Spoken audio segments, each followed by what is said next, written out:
Isang magandang gabi mga kababayan. Ayan, eto ulit si Sir Coop at nagbabalik tayo, no? Meron akong i-share sa inyo mga kababayan na kung saan, abay, Rodante Marcoleta ng Sagip Partilis mga kababayan, abay, maaanghang na mga salita ang kanyang binitawan patungkol dito sa mga buhayang Quadcom, yung mga Quadcom dyan, komite sa Kongreso, mga bayan, abay pinagsabihan lang naman, hindi korte ang Quad Committee, yung ginagawa nila, hindi naman daw sila mga abogado. at lalong-lalong hindi judges na kung saan kahit pa daw hindi kwalipikado. Hindi kwalipikado para mag-imbestiga sa kung ano-anong kabulastugan laban dito kay Ma'am BP Sara Duterte sa 125 million na confidential funds na paulit-ulit, no, na binibira at naidadamay itong mga staff ng OBP, mga kabayan, kakatapos lang kanina na kung saan, itong si Puadano, na-high blood na namang buwang. Na-high blood na naman siya kasi ayaw mag-out talaga nitong OBP's legal counsel o affairs o lawmaker ng isang opisina ng Vice Presidente mga bayan. Na-high blood si Congressman Paduano mga kababayan. Yung ginagawa niyang pambabastos, no? Yung mga ganyang pagtatanong na kung saan ba'y ipinalalabas niya na para bang ayaw niya pasaritain itong abogado ng OBP. Ipinalalabas niya na mas matalino at mas magaling siya. Binira siya ni binira lang naman siya ni Congressman Marcoleta mga bayan na walang integridad. Itong Quad Committee na to, na paulit-ulit na pag-iimbestiga na kung saan wala na bang ipinaglalaban. Abay mantakin nyo bayan, paano mo ipaglalaban ngayon yan sa publiko, sa sambayan ng Pilipino, na kayo ay karapat-dapat namin paniwalaan. Unang-una, ang ipinaglalaban ninyo ay yung mga involved sa droga, kriminal, ang maraming nangyayaring na idudulot ng masama sa mga kabataan natin at sa mga susunod pang henerasyon. Paano mo ngayon niya ididepensa na ang ipinaglalaban mo ay yung mga kriminal involved sa droga. Samantalang ang ipinaglalaban naman ni Marcoleta at ng mga Duterte, lalong-lalo na sa sinasabi nila diyang ICC kuno sa drug war ni Tatay Digong nung panahon ng kanyang administrasyon, abay, gusto nilang manipulahin, no, na wala, no? Ang ginagawa ni Duterte nung panahon niya ay talagang kalabisan. Pero ang tanong, nasaan yung sinasabi niyong kalabisan na di sana meron tayong nakitang overpower, kung baga, yung mga nadidisgrasya dyan, alam nyo na, nawawala lang ng bigla na walang dahilan. Meron yan kasi nakalista po ang mga pangalan nila. Unang-una, nagbigay na po si Tatay Digong nung panahon niya na mandato na kung kayo involved, umalis na kayo. No, huwag nyo nang ipagpatuloy yan, puminto na kayo mga kabayan.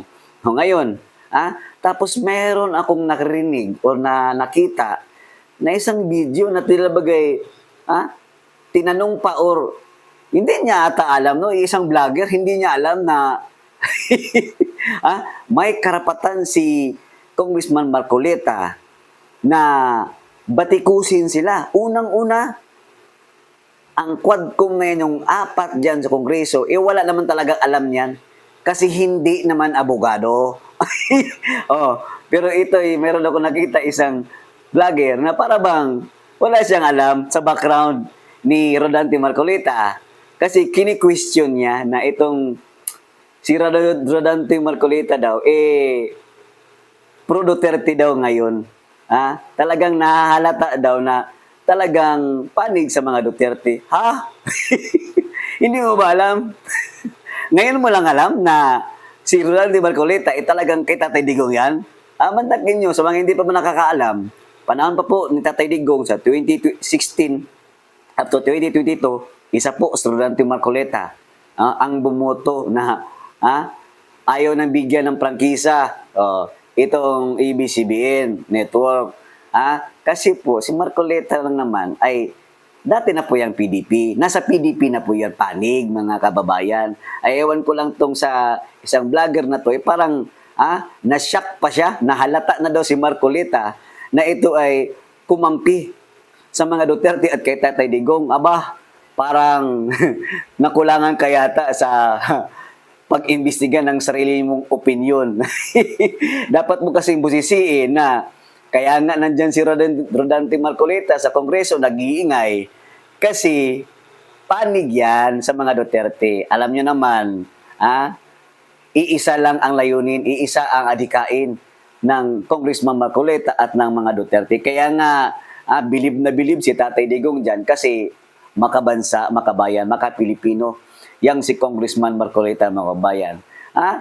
Kaya kayong mga naninira dyan, kayong mga paulit-ulit na nagkakaroon ng hearing, tapos, alam mo ba itong si Paduano, ang alam niyan, mag-contempt lang ng mag-contempt na kung saan, kung sino yung may imbitahan nila sa pagdinig, kakasalita nga lang, tapos, ma-high blood agad, idadaan agad sa pagalit-galit, suko-suko ba?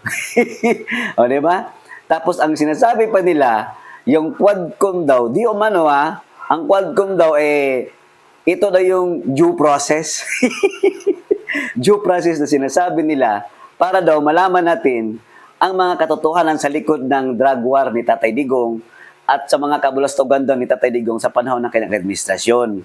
Nako po, sasabihin ko na po sa inyo, walang due process dyan, walang integridad. Yan ang sabi ni Congressman Marcolita.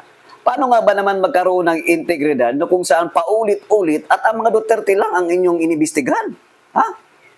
Kung mag-imbestiga kaya tayo, ang mga Pilipino, ang sambayanan, na nasaan napunta itong kasalukuyang administrasyon na ito? Bakit tayo nagbebenta ng ginto? Bakit tayo nagkaroon ng malalaking pondo sa flood control na kung saan billions o billions naman, wala naman tayong nakikita mga big projects? Paano kaya kung tayo na mismo ang sisigaw na imbestigahan na yan? Kasi wala namang nangyayari sa bansa na natin. Mantakin nyo, paulit-ulit na tayong hinagupit ng kalikasan dahil sa administrasyong ito.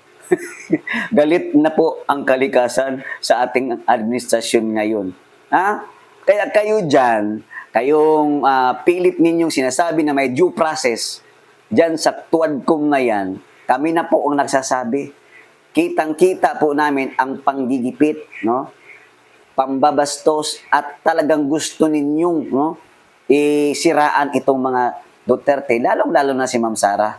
Kasi ang gusto ninyo, ang sinabi nga ni Bibi Sara kanina, naglabas ng kanyang press con dahil sa masakit sa kalooban ni Ma'am Sara na pati naman yung mga OBP staff niya, yung legal counsel niya, talagang dinadamay, binabastos. Ayan, pinalabas kanina sa committee hearing ng Quadcom na yan. Diyan yung makikita. Nasaan ang due process kung puro ko na lang kayo contempt ng contempt. Napaghahalataan tuloy na talagang iba. Iba ang klaseng due process. Mantakin nyo, abay itong isang vlogger na to, ng mga BBM, ng mga pulboronic, yung mga bashers, yung mga trolls na yan, abay, kini-question pa niya. Wala yatang alam to sa background. Oy, abogado po, si Congressman Marcolita. Kaya alam niya po ang batas. Alam na alam niya kung ano yung due process. Paano niyo masasabing due process yan? Ipaulit, pabalik-balik, tapos contempt kayo ng contempt.